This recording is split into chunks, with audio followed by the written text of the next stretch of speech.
Disabling two-factor authentication on Reddit can help simplify your login process.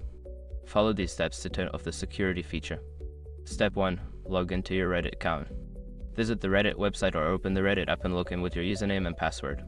Step 2. Access user settings. Once logged in, click on your profile icon in the top right corner. From the drop-down menu, select User Settings to access your account settings. Step 3. Navigate to the Security tab. In the User Settings menu, look for the Security tab. Click on it to view your two-factor authentication settings. Step 4. Disable two-factor authentication. Find the option for two-factor authentication. There should be a toggle or button to disable it.